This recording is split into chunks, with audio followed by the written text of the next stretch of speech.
Have you ever felt like your ISO system is running you instead of the other way around? Like you're spending more time chasing compliance than actually improving the business?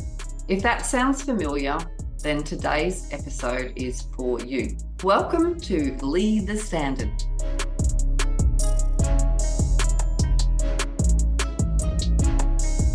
Hello and welcome. I'm Jackie Stapleton. And if you're thinking, hey, something is a little different this week, you are spot on. I am on my own. I'm flying solo on this episode because Kelly isn't available this week and the show must go on, in my head anyway. So I thought I like schedules, so I just want to stick to the schedule. So don't worry, don't get stressed. She'll be back soon. And in the meantime, I promise to keep things just as interesting and maybe even take a little advantage of the extra airtime, not having her around. Oh, that sounded a bit mean. But no, of course, her input is valuable. This is what's maybe stressing me out. Like I'm flying solo, so I've got to fill that gap, right? But I'm sure we will survive. This week, we are tackling a common struggle in the ISO world. I do see this a bit.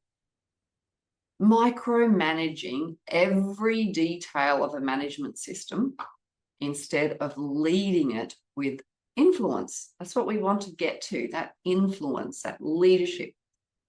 I see it too often that ISO professionals, they do feel that pressure, that weight of like every single process, procedure, policy, that weight is sort of on their shoulders. They take that responsibility on. And due to that, sometimes they push for changes. And of course, when they push for changes, what happens? They get resistance, okay? They follow people up, they remind people, they chase them. There's this sort of enforcing behavior. And then, of course, they wonder why they still don't get done. They just don't stick. But what if I told you that leading your ISO system doesn't mean controlling everything? What if you could get better engagement, less pushback, less resistance, and more impact by focusing on what you can influence and control, rather than just getting frustrated with the stuff you simply can't control? So that's exactly what I'm covering today. So stick around, because by the end of this episode, I hope you'll walk away with a fresh perspective and some practical strategies to shift from micromanaging your system to leading with confidence and influence. All right, let's get into it. So why did I write this initially in the Lead the Standard article? And of course, it's become a podcast. What prompted this? I have to ask myself and share with you. So I'm giving you some background, I guess. A few weeks ago, I think it was, one of my clients shared something with me. It was a realization that he had. He had a complete shift in his attitude, his approach is probably a better word, to managing and his responsibility for his quality management system. Okay, this topic can be about any management system, but in this instance, my client, it was a quality management system. And and I'd been along this path with him because for years he'd been fighting this. Honestly, it's an uphill battle. He's trying to control every tiny detail of the quality management system, even to the point of other areas outside of the quality management system. Okay, so every procedure, every update, every little tiny tweak, it had to be implemented or changed exactly how he saw it. Okay, he pushed really hard. He expects every team member, every staff member just to follow his instructions to the letter. Okay, there was no feedback or participation or consultation in that process. It was this is my way is the best way. Okay, and of course, what do you think happened? Of course, he got pushback, and a lot of it. So of course, people resisted the changes. They even ignored his processes and procedures, ignored him as well. Okay, I'm sure there was lots of eye rolling, you know, because of course there was another must do update, must do it my way. And of course, what he found, the more he tried to control it, the more frustrated he became as well. Why aren't these people listening to me? Okay.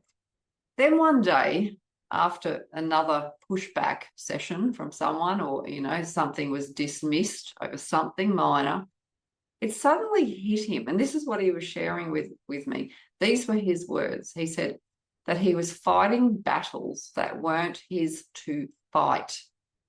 So he realized that instead of focusing on what he could control, he'd been absolutely exhausting himself over things that were really not his to fight over. They were in other people's hands. They were other people's responsibilities. He realized that the implementation and the maintenance of the management system, it wasn't about forcing or enforcing. It was about influencing, taking people along for the ride, that they wanted to do it, guiding them, okay, and just letting go of what wasn't his responsibility. Okay, so once he made that shift, and I actually feel relaxed now, even after I've said that, because I was quite uptight sharing that first part. But now that I know he's let go of what wasn't his responsibility, once he made that shift, everything changed. So he started focusing on the areas where he had real impact, like how he communicated changes, how he supported staff in understanding why. This is the key thing, why. Explain why updates mattered.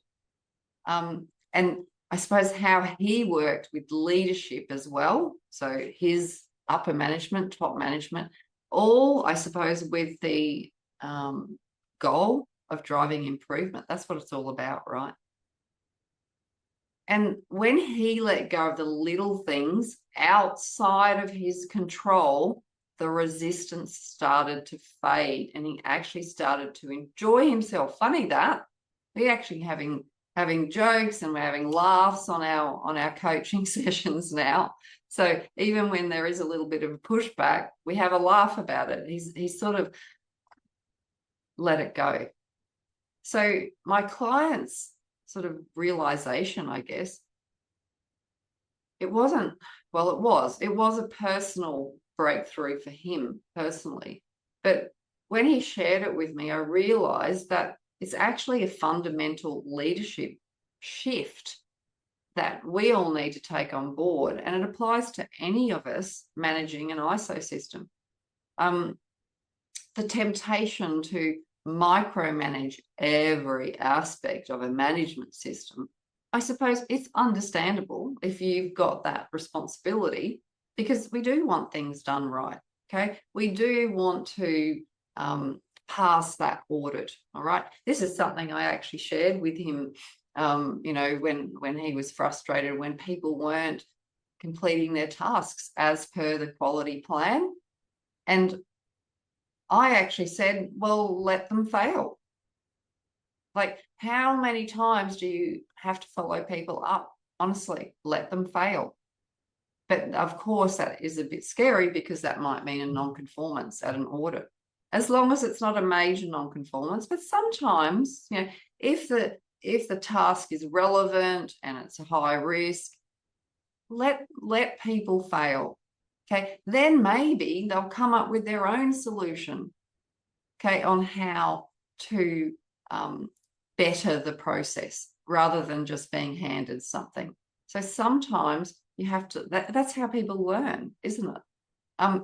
You'll also see that in the Leader Standard article, I did share a Forbes article where it talks about, it's from Diane Hamilton. And the article's called Micromanagement is Killing Innovation.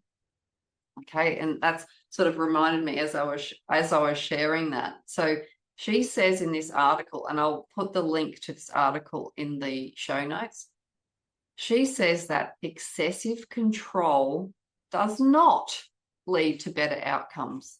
It actually leads to resistance, people becoming disengaged, and of course, lack of innovation. And I mentioned that before. If my client just let his people fail sometimes, they might come up with a better solution. Okay, so that leads into innovation. They might come up with something better.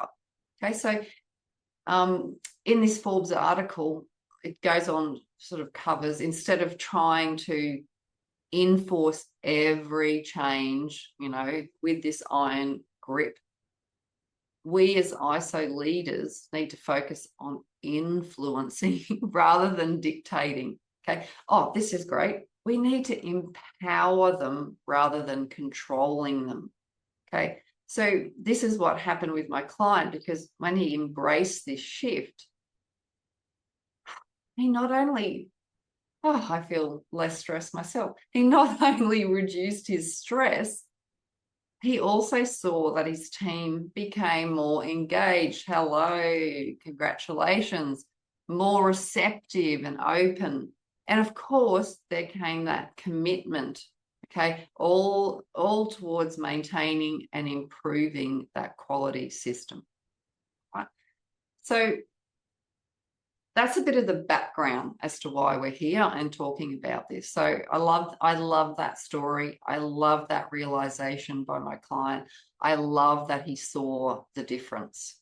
All right. So of course, what I do after that, I like to, I don't know, build something visual or something that helps us to understand our own, I suppose, zone of control with this. All right. So when implementing, and don't forget maintaining your ISO management system, it's easy to fall, as we've discussed, into the trap of trying to control everything.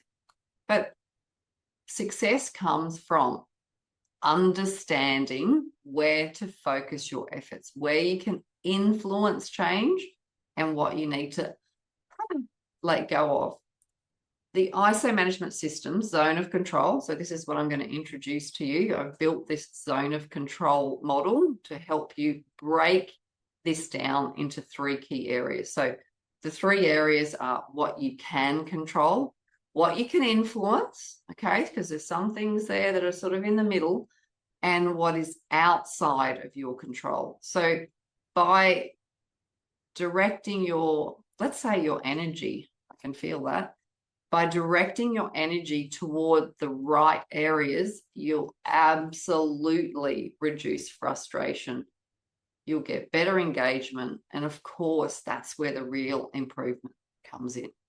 Okay, so I'm going to go through each of those 3 zones in the zone of control. All right. Now, the first zone in the ISO management systems, zone of control, is what you can control. Okay, let's get this out of the way. This is the good stuff. This is where you can focus your energy. All right, this is where your focus should only be. Okay, these are the aspects of implementation and of course maintenance and continual improvement of your management system that are directly within your power. Okay, the more effort you put into these areas, the more successful your system will be. And that's what you're here for, right? So your approach to your implementation and maintenance is really all about how you introduce and integrate ISO standards into your organization. Okay, so this is the first thing that I think you can control. All right, I've got a little bit of a list here. So you might add more of a list. So as you're listening to this, I'm going to give you a few things that I think as an ISO leader, you can control. All right. So as I mentioned, the first one was your approach to ISO implementation and maintenance. Okay. So it is all about how you introduce and how you integrate it into the existing business systems. Right. Another area that you can control, in my opinion, is how you communicate changes. So are you clear? Is it consistent? Okay. Do you give staff, your team members, an opportunity to get some buy-in as well? Okay. I always remember this actually. It was in the Australian Standard 4801, the old superseded OH&S standard. There was a section in there that was talked about communication, and it was 3 simple words: to and from. To and from. So simple. I always remember that. So this is what communication is about, right? Something I always like to share with people is I ask questions I sort of think I already know the answer to, but I don't tell people. I still ask the question. Okay, I want my team to come up with the solution. All right, and guess what? Sometimes they come up with a better solution than what I was thinking. So I'm glad I shut my mouth and gave them the opportunity. Okay, it gives them buy-in. Right. Another area that you can, I'll say that in a better way. Another area that you can control is the training and support that you provide. So, you can make sure that other staff members, team members, really understand their roles in the system as well, and what parts of the system influence what they actually do as well. This really does fall into communication, but training absolutely is communication, and support, there's communication there as well. But of course, support is that support and guidance. You've got people's back. Another area that you can control is your leadership style. Okay, lead by example. Okay, what you do brings people along. This is all about building this culture of quality and conformance, of course. Okay, and all of the things that I've mentioned so far feed into your leadership style. So, it's building your leadership style as well. I've got a couple more, and they also feed into the leadership style, actually. So the second last one for areas that you can control. I nearly lost. Where are we up to? We're up to can control is how you influence their engagement. Okay, so that encouragement. I've also mentioned support.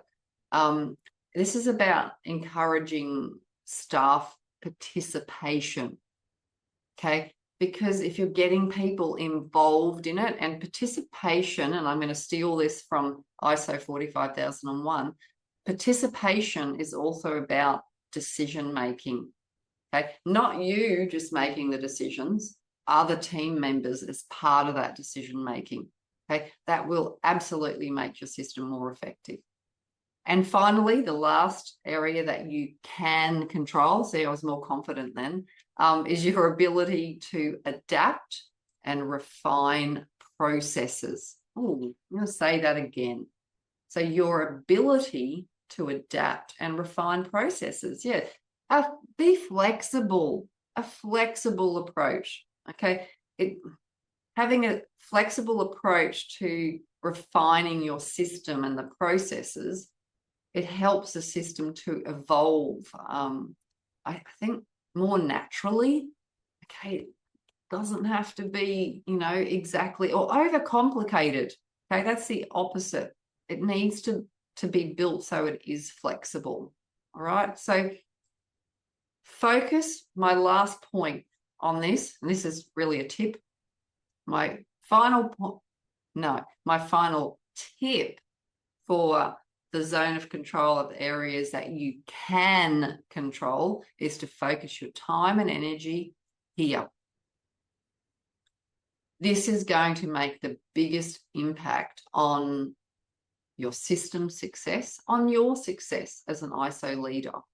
Okay, focus your time and energy in the areas that you can control. Okay, so sit with that I hope you've made your own list or something's running through your head as well, but this is your focus point. Okay, I've given you some examples of my thoughts on that, and I'm sure you can add some of your own. So now that we understand that, I'm going to move to the second zone in the ISO management system's zone of control, is what you can influence. Okay, the first one was what you can absolutely control. But I realized when I was putting this together, there are actually some areas that you can influence. And this really aligns with the influence that we see within ISO standards as well, what we can influence. ISO 14001 talks about influence also. So these are areas, these areas that you can influence. These are areas where you don't have that direct control, but you can still possibly make an impact. Okay, so by using your strong leadership, communication, engagement strategies that I talked about in the areas that you can control, you can shift these key caveat, waiver, disclaimer, whatever you want to call it. You can shift this over time.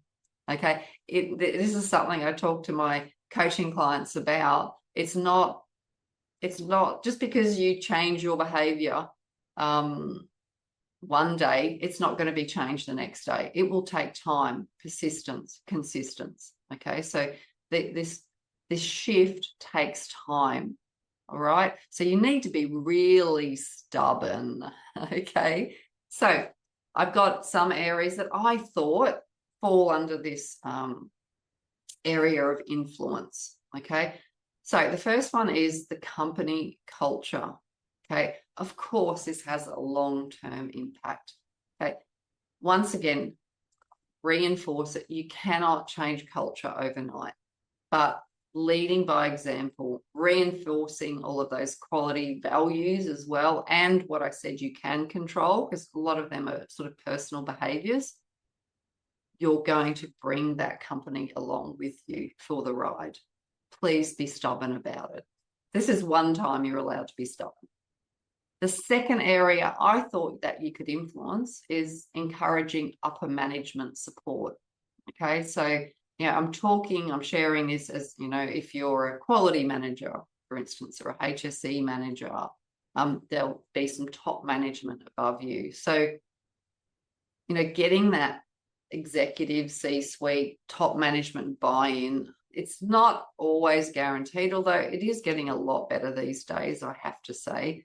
They sort of don't just show up as much and just say what they think has to be said, if you know what I mean. But really, you can influence getting top management on board. And again, your influence comes from what I mentioned before with those personal behaviors in the areas that you can control. So what you can control is actually creating an environment for you to create this influence. Oh, isn't that beautiful? Because you can see that already as I'm going through this.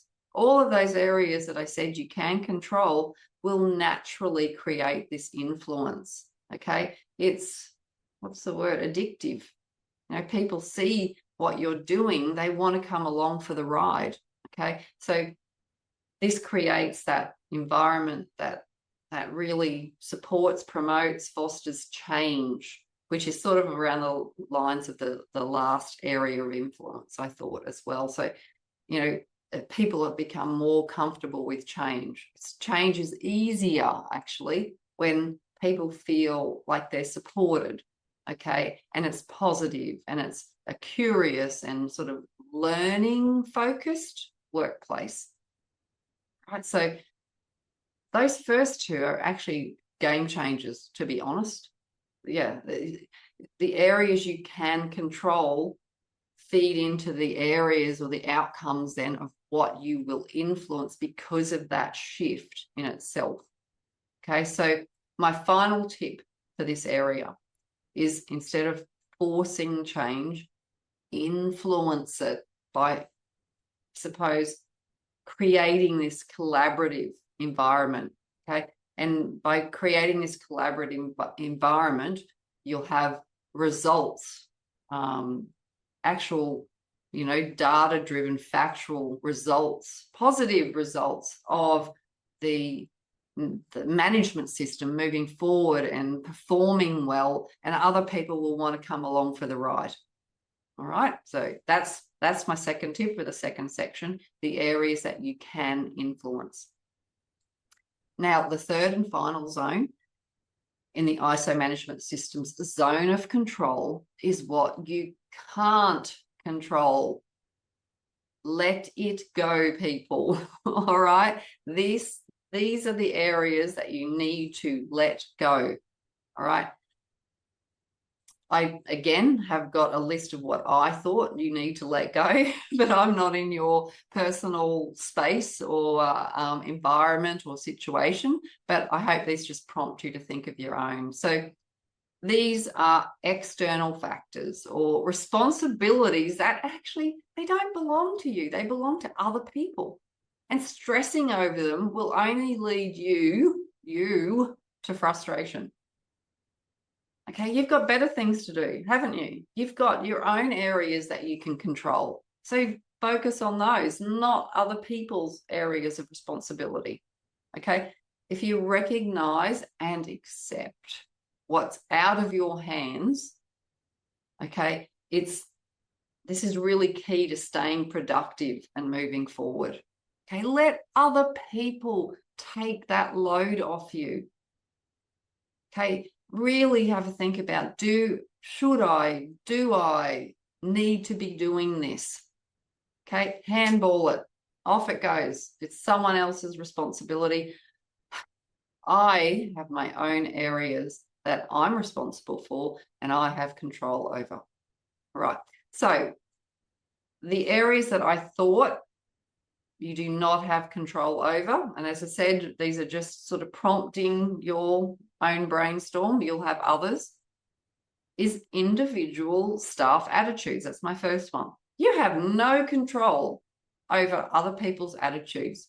You can only guide them and support them, but you can't force them to really care. Okay, if you're going up this path, I'm getting frustrated talking about it. You can't change it. You can't change it. Let it go. Let it go. All right. The next one I thought that you do not or you can't control is upper management's or top management's support level. Now, remember, this one came in the areas of influence as well. So if leadership, they're not fully on board, your best option is just to continue to demonstrate the value of ISO or your management system rather than push it. Find areas of value. And by you focusing on the areas that you can control, your influence of this top management support will come into play. Okay? Focus on what you can control. You can't push it. You can't force it. Now, the next area I thought that you can't control, external regulations and changes in the market. You don't have any control of that whatsoever. Okay, or standards changing and updating. You don't have control over that. So you can huff and puff all you want, but it's out of your control. Okay, they're set by external parties. So instead of resisting them and whinging and complaining about them, focus on, okay, what's the opportunities here? What can I do to adapt? And it could actually be, as I said, an absolute opportunity. Okay, put your positive hat on. The next one is how quickly others adopt changes. All right, so we're talking, change is hard sometimes. All right, now, I talked about resisting if those external bodies make a change. Instead of whinging and complaining about it, look at what the opportunities are and adapt your system. But then, of course, that means you've got to bring others along for the ride, don't you? And they will respond differently. Okay, Some people take longer than others to adjust. Okay, be patient. And this goes back to your leadership skills in the first section I was talking about, the areas that you can control. Okay, go back to the areas you can control. And you can see, even with these areas you can't control, it will influence those and make your life a lot easier. Then finally, the last area I thought that you can't control is the decisions made by other departments. Like, you can advocate, your principles of your management system or the ISO standards that are relevant to you, but really, ultimately, when it comes down to the crunch, other departments, they have their own priorities. We all have our own priorities, don't we? And so I understand sometimes it's confusing. I get frustrated here at Atoll because I have my priorities for the company, but my team have their own priorities in their own departments. So we have to respect that, okay? So my final tip for this section of your zone of control, where you can't control these areas, instead of wasting your energy, because honestly, that's what it is, your energy, trying to control these areas, getting absolutely frustrated, focus on your own actions, focus on your own area of control. That will naturally feed into the influence, okay, where it's relevant, and then you'll see the difference, okay? You'll actually start to see those even resistors maybe that were in the areas you can't control move into the areas of influence, right? I hope that made sense. I'm going to do a bit of a recap before I finish off. So what we covered, what you can control. So focus your time and energy here to make the biggest impact on not only your own ISO success, but your management system as well. What you can influence, so instead of forcing change, influence it by collaborative behavior, okay, collaboration, show your results, okay, and lead it with confidence that those results will bring people along for the ride.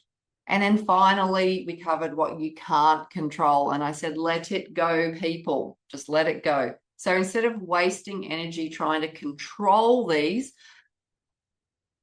okay, let it go. Focus on your own actions and influence where it's possible. All right, so there you have it. I think I survived on my own. Today, we talked about how micromanaging an ISO system creates frustration, disengagement, and resistance, and how shifting to an influence-based leadership approach changes everything. We covered the ISO management system's zone of control. We broke it down into what you can control, what you can influence, and what you can't control. And yes, I know this episode did feel a little bit different without Kelly here. So I hope I still kept you awake. It's sort of like running a radio show. Like I'm the one that has all the stories, and she's running all the techs and keeping me in check. But hopefully she'll be happy, proud of me for doing this on my own. So I hope you still enjoyed it. I know you're all still awake. So don't worry though, hopefully she'll be back next week and we'll have some balance restored. So if you enjoyed this episode, I'd love to hear your thoughts. Connect with me on LinkedIn or share this episode with someone in the ISO world who needs to hear it. And as always, I'll leave you with this. Stay curious and always lead the standard, because when you do, you'll find new opportunities for growth, influence, and leadership in your ISO career. Until next time, bye for now.